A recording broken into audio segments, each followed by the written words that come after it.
You've made your way through the deepest dungeons of the Temple of the Frog, finding yourself standing at the edge of the great breeding pond for the genetically modified frogmen.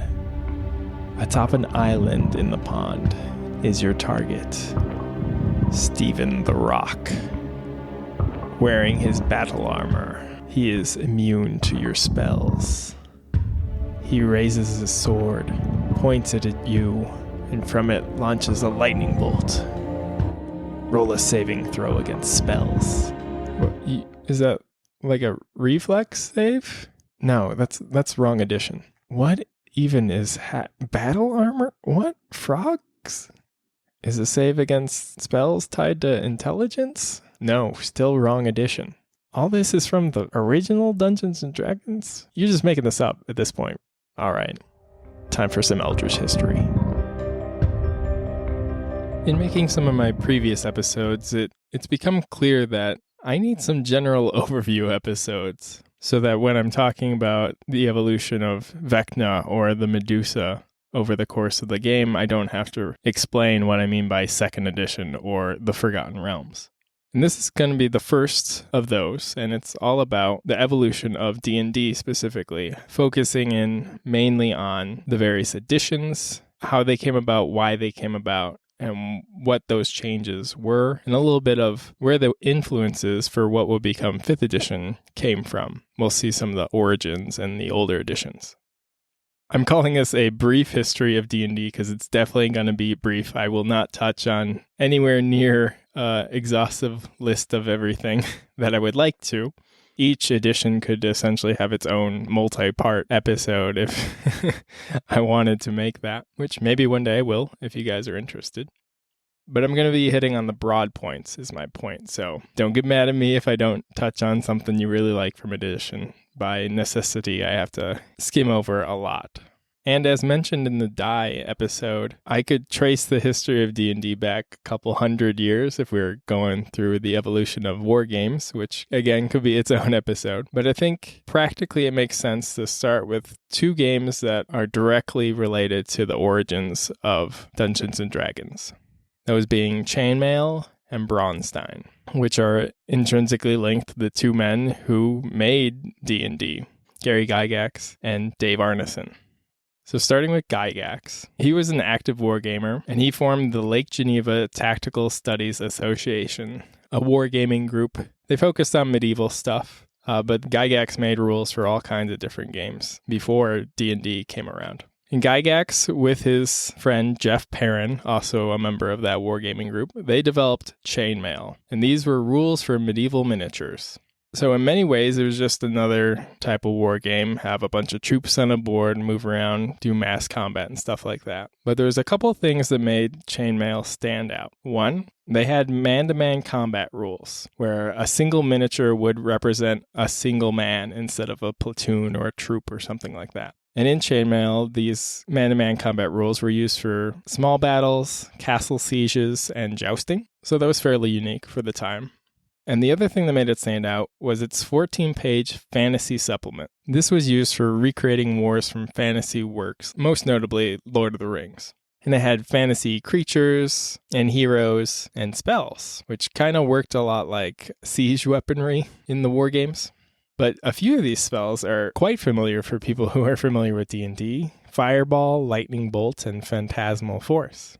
Now, around the same time as Gygax is working on Chainmail, Dave Arneson is taking part in Dave Wesley's Braunstein games. These were Napoleonic miniature games, but he would have every player take control of individual characters in the town of Braunstein where his games were taking place. There's some funny stories about he originally planned for everybody to go with him to another room to say what they were going to have their character doing. But since everybody was a specific person and they were all in the same town with each other, they're like, well, I'll just go over there and talk to him. And they started role-playing and inhabiting their characters more than he expected.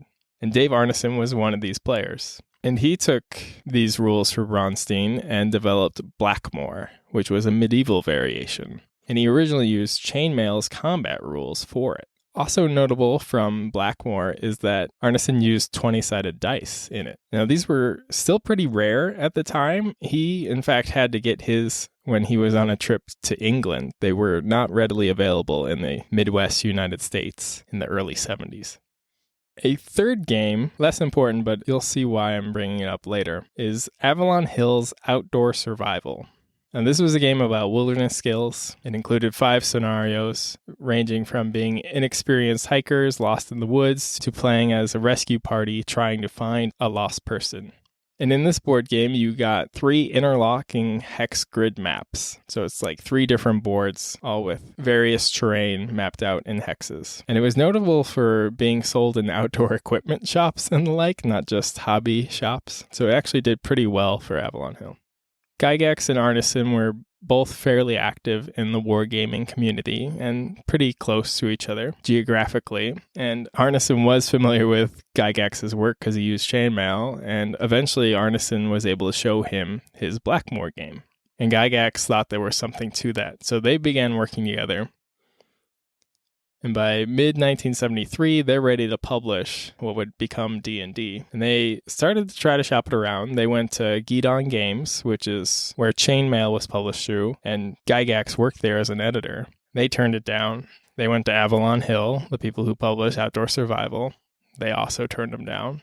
So they decided to take things into their own hands, and Gygax and his childhood friend Don Kay, who was also a member of that wargaming group of his, they formed Tactical Studies Rules, TSR, which was partially named after that wargaming group. Sadly, Kay would die just a few years later.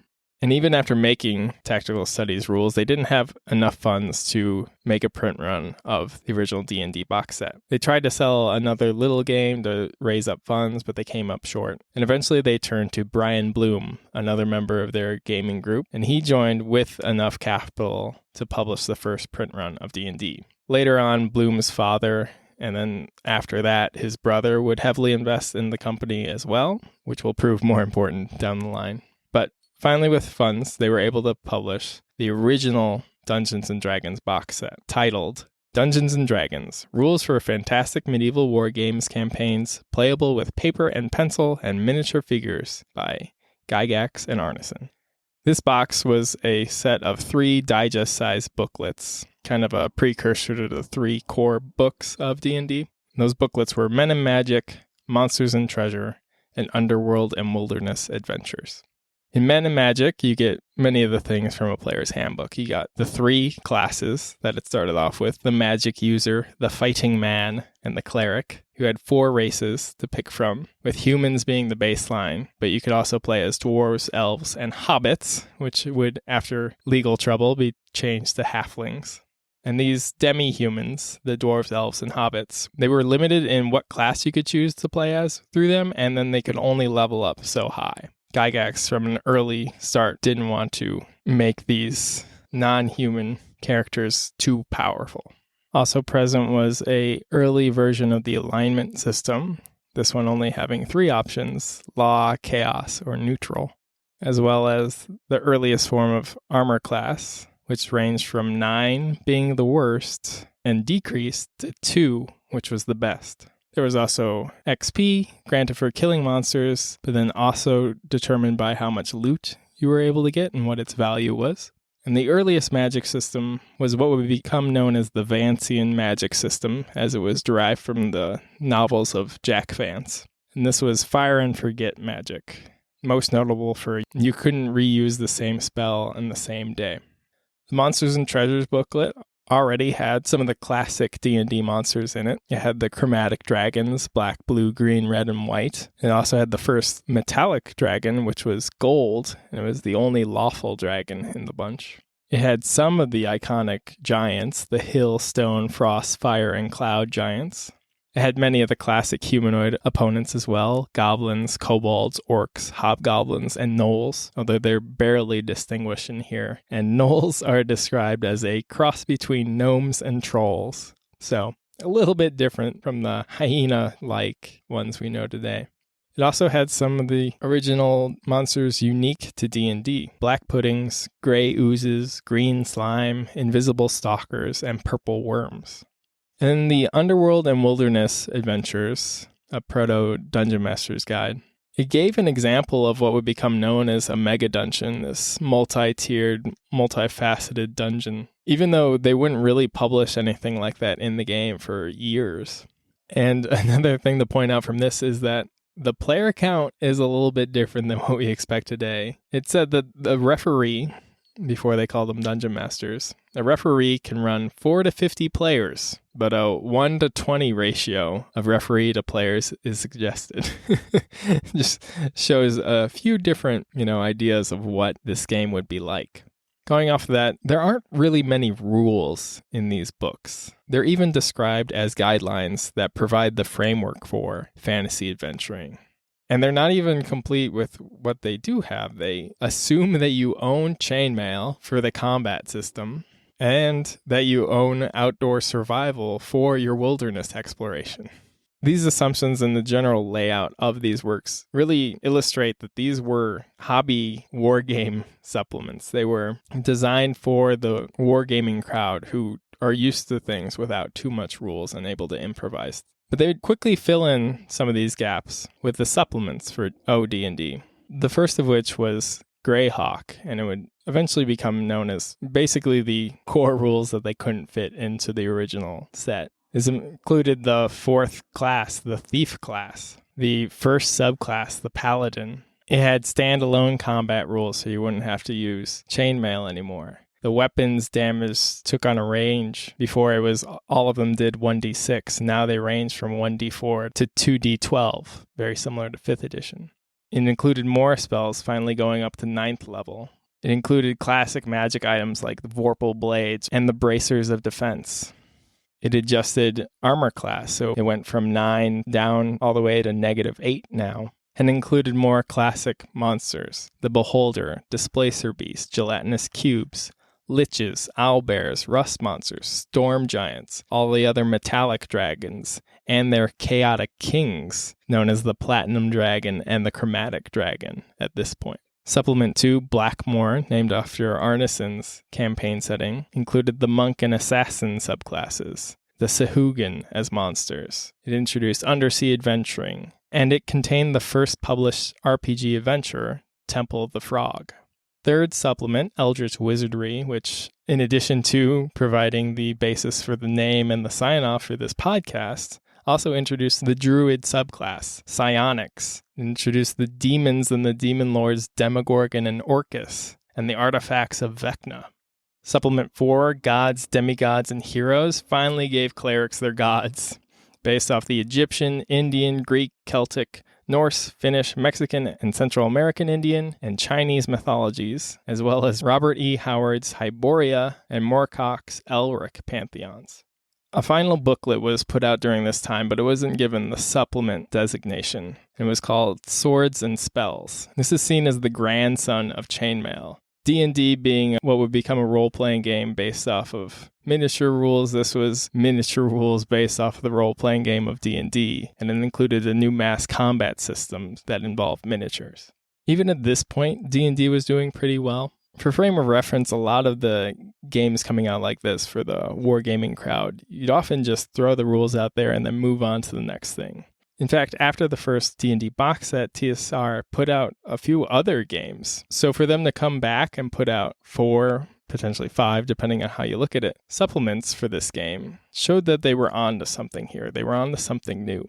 And even by the time of the third supplement, Eldritch Wizardry, they were already thinking of how they could advance the game further. But while they were working on rules for that, they were approached by Eric Holmes. And he had cleaned up some of the rules from the original version of D&D, mainly from the original box set and from the Greyhawk supplement. He had cleaned up and organized it for his kids. He approached TSR to make this into an actual product, and they agreed. And in 1977, they put out the D&D Basic Rule Set, later called the Basic Home Set. We'll get into the why a little bit later.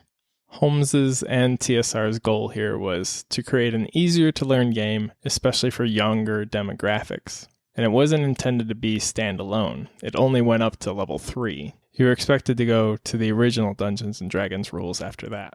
but the basic set was wildly successful. So those plans changed as TSR became reluctant to send new gamers to a more complex or challenging game. But back to what they had been working on before Holmes approached them, later that same year they put out the first book for Advanced Dungeons & Dragons, or AD&D.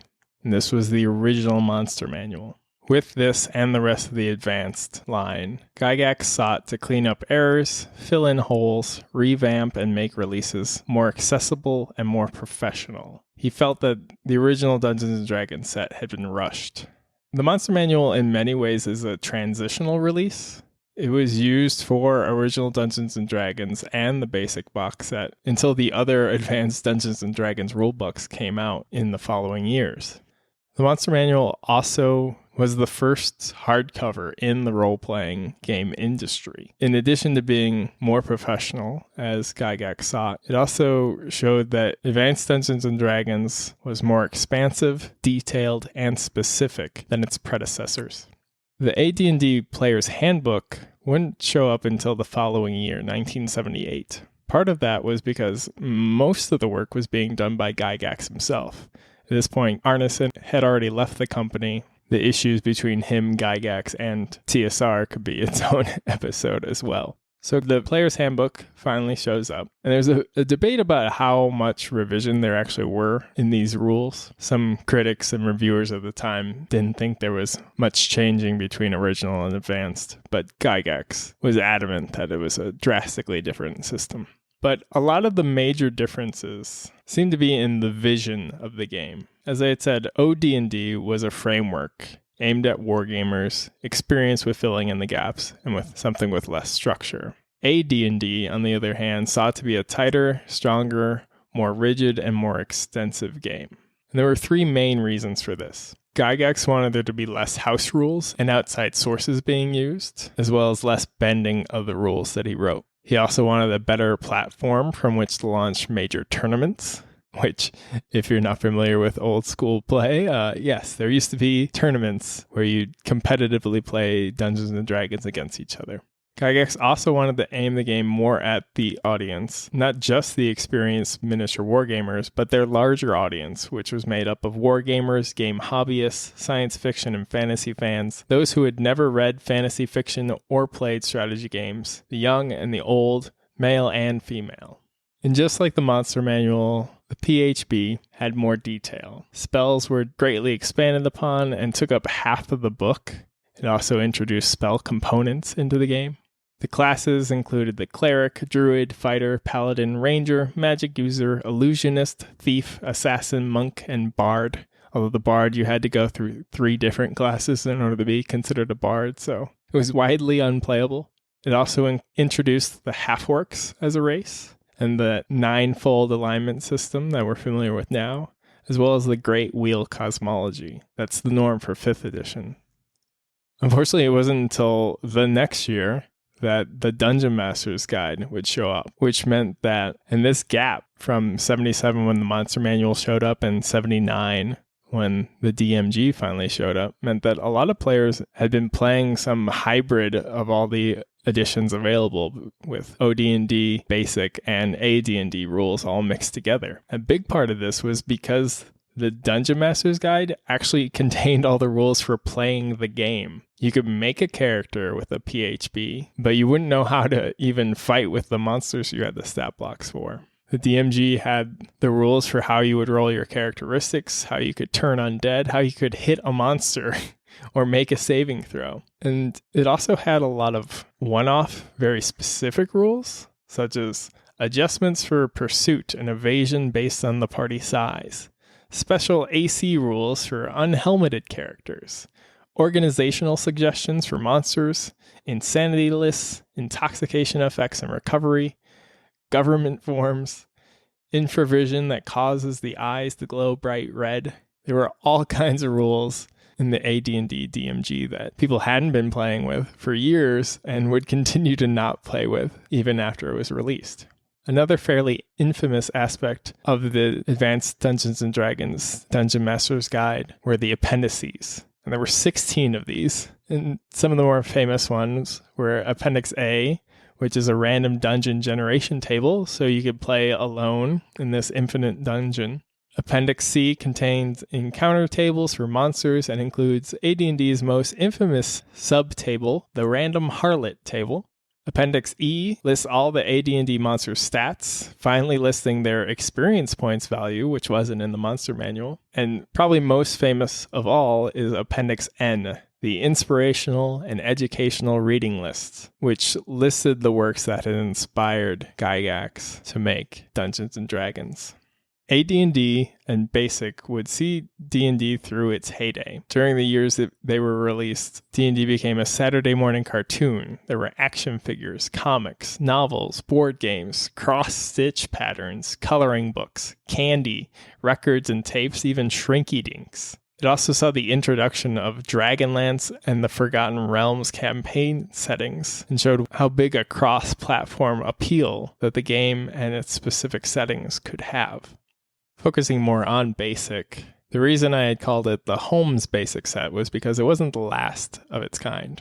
And in 1981, 4 years after that Holmes set and Advanced started being printed, we got a new BASIC set, this one assembled by Tom Moldvay.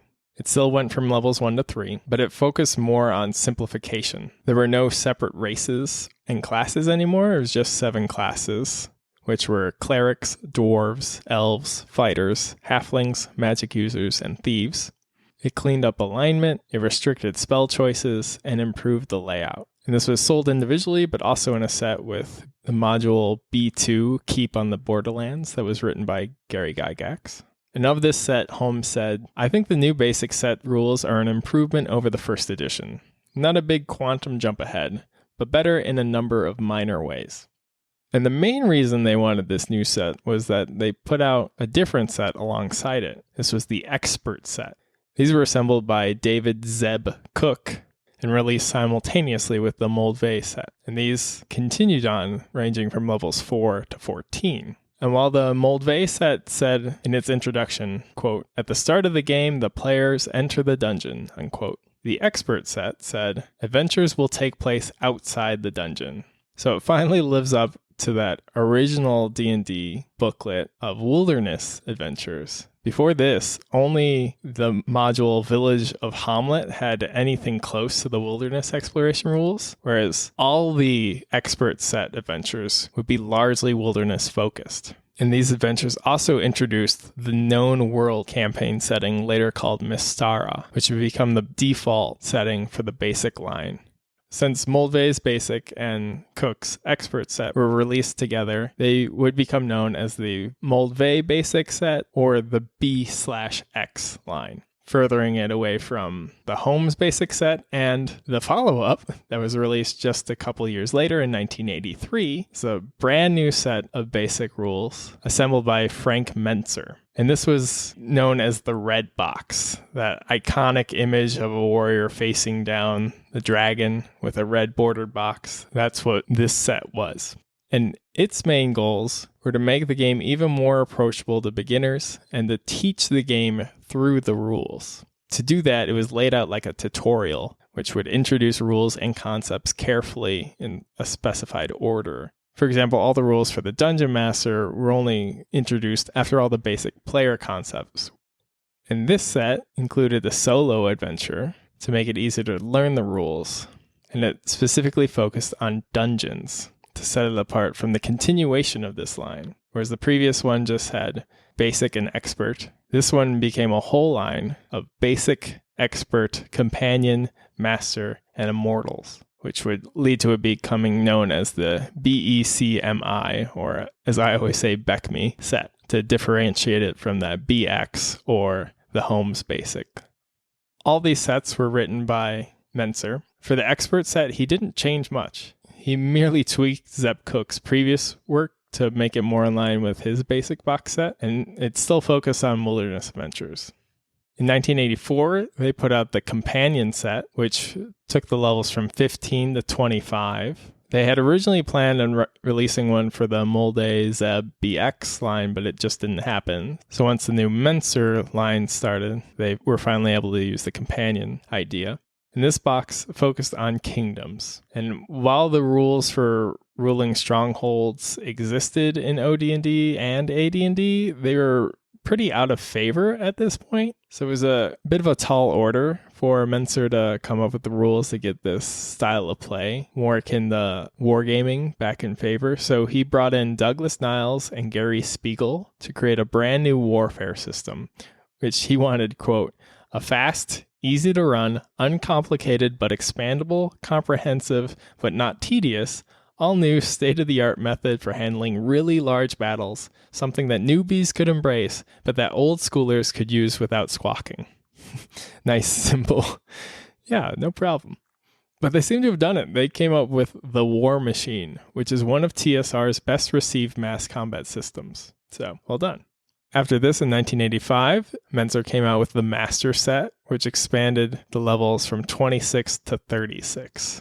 A lot of what I saw about this one is that it wasn't as directed as the previous box set, so it was more of a simplistic continuation of the basic rules. And it wasn't even really focused on the master level of play. It included rules that could be used by first level characters. It had weapon info that was originally meant for the companion box set, but it wasn't ready in time, so they just lumped it into this one.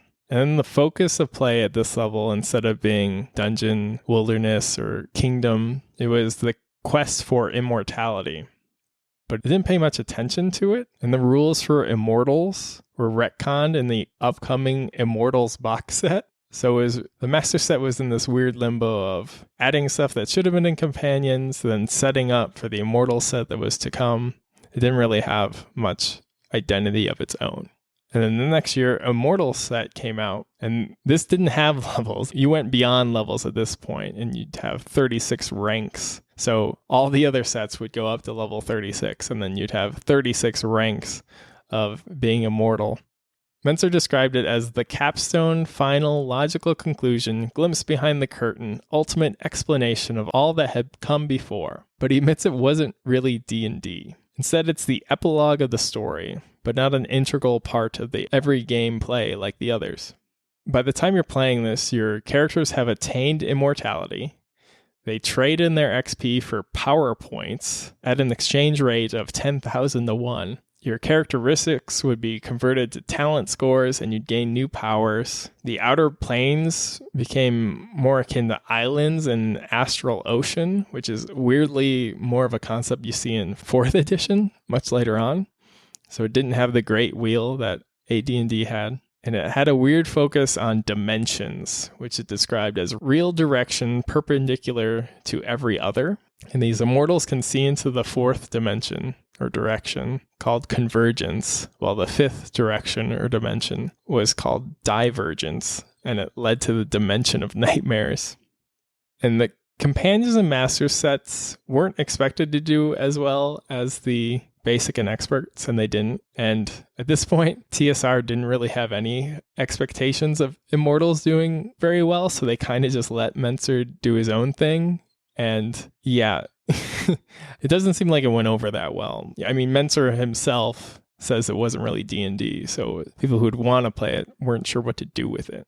While Menser was working on his BECME line of products, a few things have been happening in TSR. Gygax had first talked about the quote-unquote expansion, reorganization, and revision of the AD&D game system back in 1984, while saying it was about a year off. But Gygax was actually forced out of the company at the end of 1985. A lot of it stemmed from the conflict with the Bloom family, who had also been forced out by this time, and general mismanagement of the company. A lot of it was revolved around bad investments or expanding way more than they should have. So this caused Gygax's plans for a new version of AD&D to be abandoned. And the new management was afraid of angering players and rendering their backlog obsolete, so they were hesitant to put out a new edition of the game. But Steve Winter went about the work of trying to edit AD&D together into a more cohesive whole and showed them that it really needed to be rewritten and redeveloped. So Steve Winter and Zeb Cook spent 2.5 years on a major reorganization, cleanup, and development for what would become Advanced Dungeons & Dragons 2nd edition. So in 1989, they put out the Player's Handbook, And this became the core rulebook at this point. Everything a player should know. There were a few omissions, such as what the demi-human races, what their level caps were, which was in the DMG. But for the most part, if you had the player's handbook, you could actually play the game, unlike first edition. And with this release, they had some specific goals in mind. Steve Winter wanted, first, the book should be restructured for easy reference. Second, all of the information on one topic should be in one place. Third, a player shouldn't have to pay for information he doesn't need when he buys the new player's handbook, and the DM shouldn't have to pay for redundant information when he buys the new Dungeon Master's Guide. Fourth, everyone who currently owns the player's handbook and Dungeon Master's Guide should feel that his money has been well spent when he buys the second editions of these books. Cook's guidelines were that first, second edition should be largely compatible with first edition to preserve player investment and the company's backlist. Second, the rules should be written better. And third, the new rules should be guidelines. And in second edition, the monk and assassins are dropped. The bard is restructured as its own class. There's proficiency skill rules. The magic user became the mage class with specialties, including the previous class illusionists, so very similar to what we know of wizards in 5th edition. Clerics had spheres that were determined by their god's portfolio, also similar to 5th editions. And it made Thaco a core rule to hit AC 0. The Dungeon Master's Guide was released the same year, so well done on that one. But with the core rules in the player's handbook, what were they to put in the Dungeon Master's Guide? They decided to fill it with advice for being a Dungeon Master, additional info and background on specific topics, as well as optional rules like how to create new races and classes, as well as the magic items. And notably, 2nd edition did not have a monster manual. At first, it started off with the Monstrous Compendiums, which started coming out in 1989 and ran through 1993. And these were collections of loose leaf sheets that could be collected in the 3-hole binders. And the idea was to have an ever-expandable monster book, but the idea was better than the reality. In practice, all the sheets were double-sided, so sometimes you get a different monster on each side, which, depending on what the releases were, it made having monsters in true alphabetical order when you collected multiple of these impossible. And then the quality of the binders and the loose leaf paper itself was really subpar compared to the increasing book quality. So in 1993, they put out the Monstrous Manual, which was a collection of a few of these monstrous compendiums. And at that point, it was the largest book of monsters at 384 pages, which was more than 2 times bigger than the previous biggest monster book.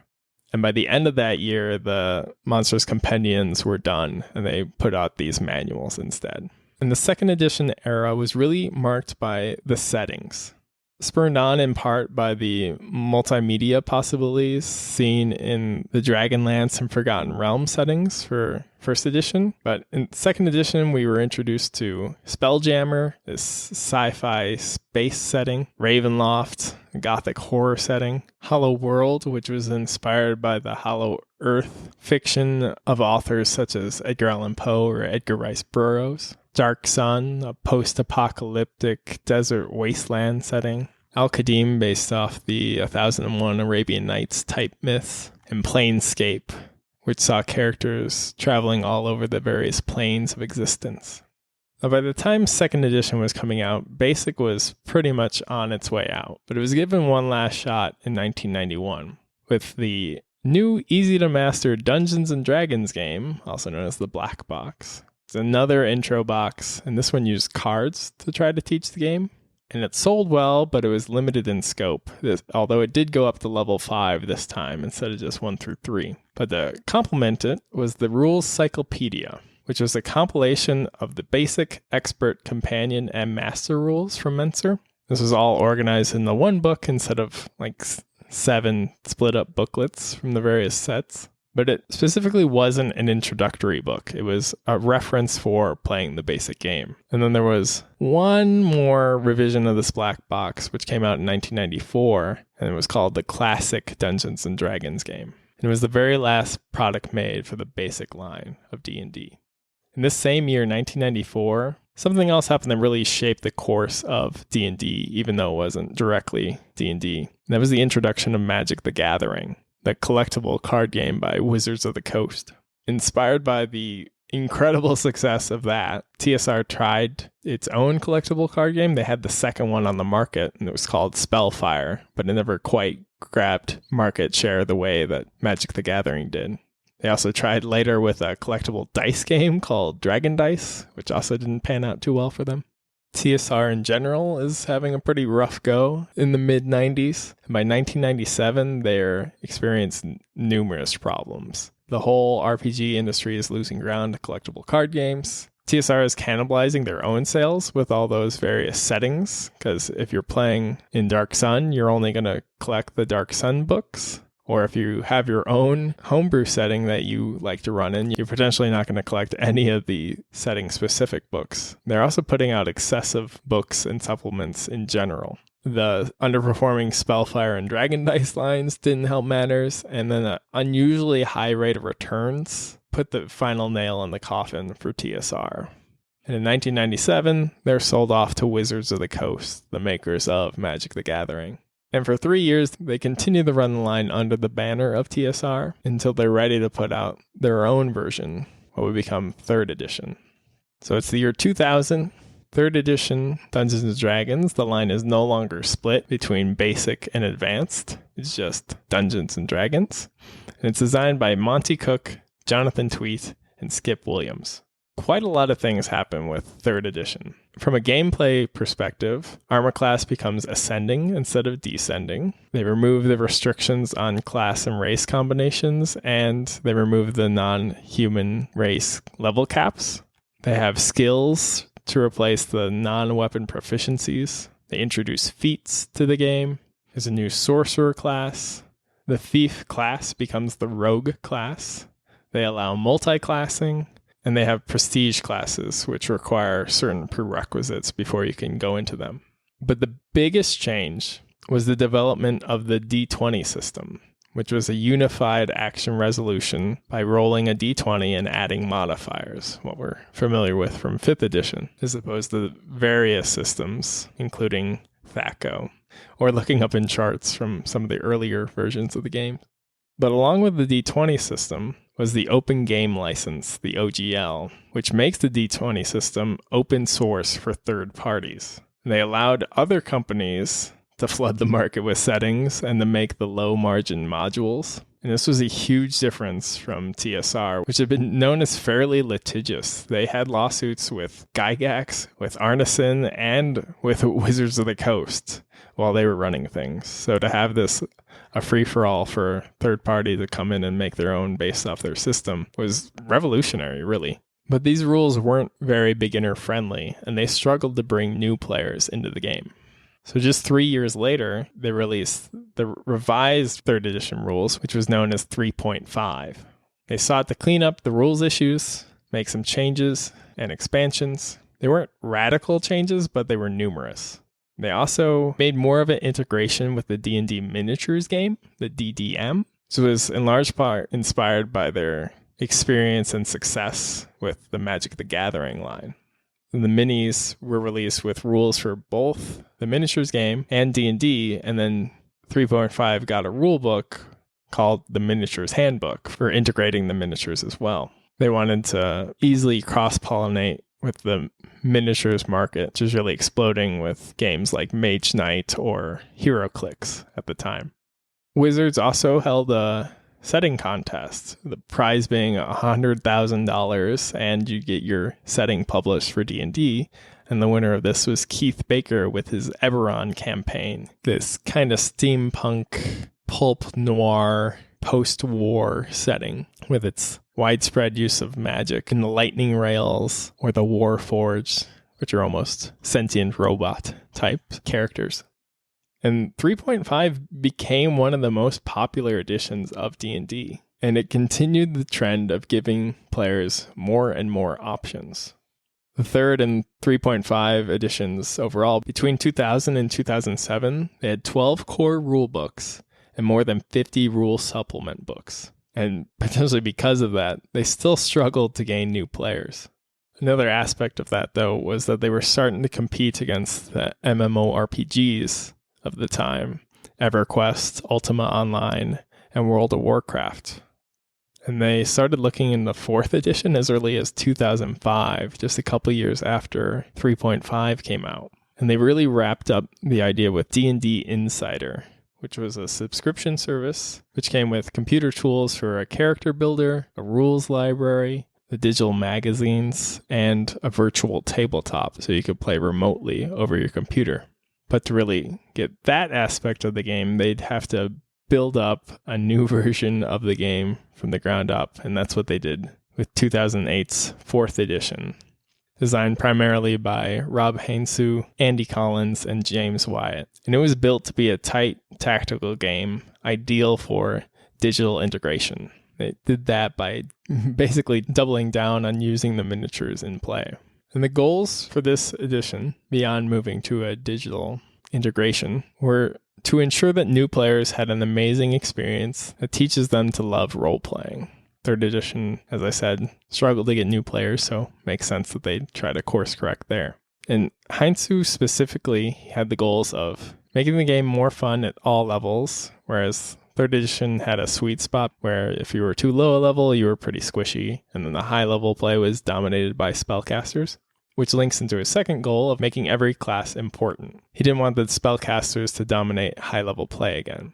With that in mind, he also had the goal of making powers for everyone, which would level the playing field by giving everyone powers, not just spellcasters. I'll go into more about these in a second. And his last goal was to make character roles, which would help define what classes could do for a party to help, and would help determine what parties needed.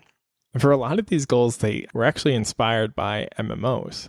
Those powers that everybody got were broken down into at-will powers, which you could do whenever, encounter powers, which you could do one per fight, and daily powers, which you could do one per day. These at-will powers also moved the spellcasters away from a Vancian fire and forget system into having you could always do something cool. Those character roles were very reminiscent of MMOs. They had controllers, such as the wizards, who would reshape the battlefield. They had defenders, like paladins, who would suck up attacks. Leaders, like clerics, who would help heal. And then strikers, like the ranger, who did piles of damage. In addition to all that, they shook up the classes, with the warlock and the warlord becoming base classes. Dragonborn, Eladrin, and Tiefling became base races for the first time. Their tactical powers and shifts, slight movements on the battlefield, really required a mini and grid, similar to 3.5, but even more so. Even movement or any range would be based on grids and squares. They included healing surges, so you could heal up between fights. They had short and long rests. The magic items were so essential to character advancement that they were found in the player's handbook for the first time.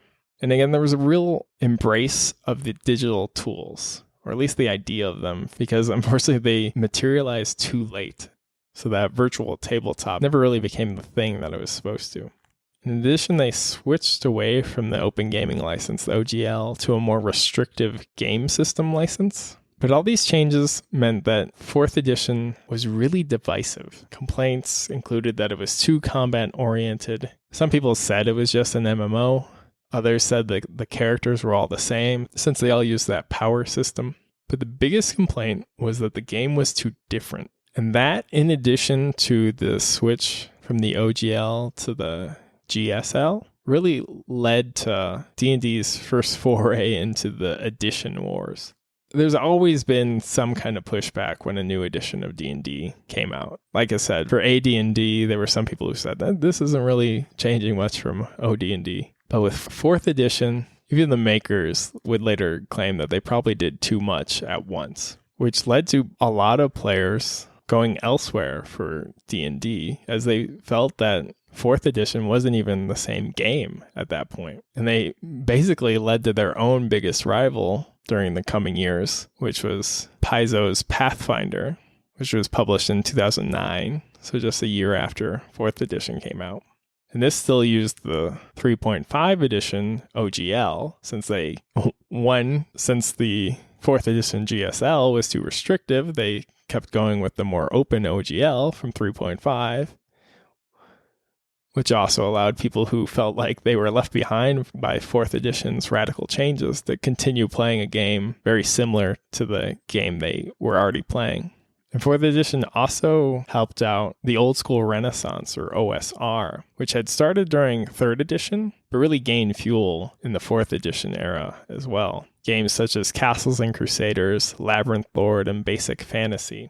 And these were ones based off the older editions of the game, Original Dungeons & Dragons, Advanced, and Basic. And both the OSR games and Pathfinder games were trying to get more in touch with the previous editions that people had liked or loved instead of this radically different 4th edition, which never really performed the way they wanted it to, both in terms of actual performance. They never got that virtual tabletop that they designed so much around, and then in selling as well. There are reports that at certain points, Pathfinder sold better than D&D during the life cycle of 4th edition.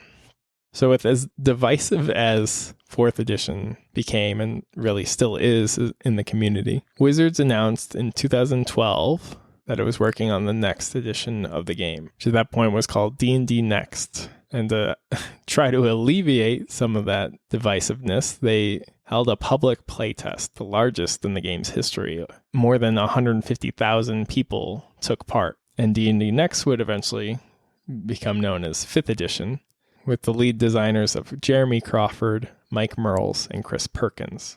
And they really sought to get back to the core of what made D&D D&D.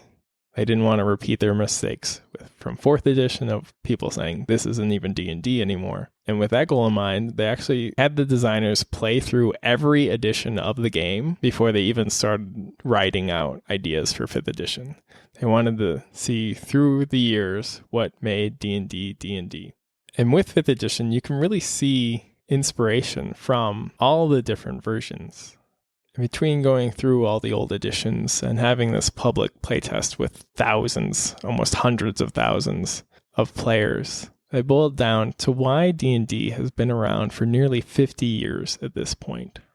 And 5th edition has the most players of D&D ever, in part because of all this input from the old editions, and in part because they decided to make simpler rules, things like having disadvantage or advantage instead of various floating modifiers from a bunch of different sources. They also encourage roleplay in the rules by having traits, bonds, ideals, flaws, and rewarding playing with that through inspiration. They also slowed down their release schedule, taking inspiration from some of the failures of the past, not wanting to glut the market. And they also reinstated the OGL and instituted the Dungeon Masters Guild, where anybody can put out their own expansions to the game using the D&D trade dress. 5th edition's history isn't done yet, so it's hard to talk about it as such. But as I mentioned, it's almost been 50 years, and 2024 will mark the 50th anniversary of D&D. And we've already been told at that point that there's going to be a new evolution of the game. Their words, not mine. But this will at least consist of new versions of the core rulebooks, which will somehow be revised, but will also be, quote, completely compatible with 5e products. And a lot of people have talked about how this is 5.5 or 6th edition really coming out. But I'd like to point out that something like this has basically happened with every edition of the game. You definitely see it with Original Dungeons & Dragons that evolved in the Basic, and then B/X, and then BECME, and then the Rule Cyclopedia. Where at least happened was 1st edition AD&D, but even then some people call the release of the Unearthed Arcana, which was a collection of a bunch of stuff from various magazine articles and the like. Some people call that 1.5. I don't know if I'd go that far, but it was a pretty major rules revision. In 2nd edition, we got the Player's Option, which re-released all the core books, cleaned up, and then also put out whole books of optional rules that could override all the stuff. 3rd edition obviously had 3.5. In 4th edition, we got the Essentials line, which also sought to clean up and combine some of them. In 4th edition, they had multiple players' handbooks, monster manuals, and DMGs, so the Essentials helped consolidate all that information in a more compact form. And then for 5th edition, we're getting this whatever's happening on the 50th anniversary. So if you're one of the people who was not looking forward to that, it's a natural part of the game. It will be 10 years of 5th edition at that point, which is a pretty long time for an edition to not get an acknowledged rules revision. So I'm looking forward to it and seeing what they have in mind. But something I will definitely be covering when it comes about. But we got, like I said, a few years before that happens, so plenty of time. But until that time, thank you for listening. If you liked this episode, please share it with a friend. Trying to get more listeners. Still fairly new at this. This was Eldritch History. My name's Jacob Tomlinson Korst. And until next time, may you always make your saving throw. Especially in regards to original D&D's very specific category of saving throws, relegated only to helping you against being turned to stone. So, still looking at you, Gorgons.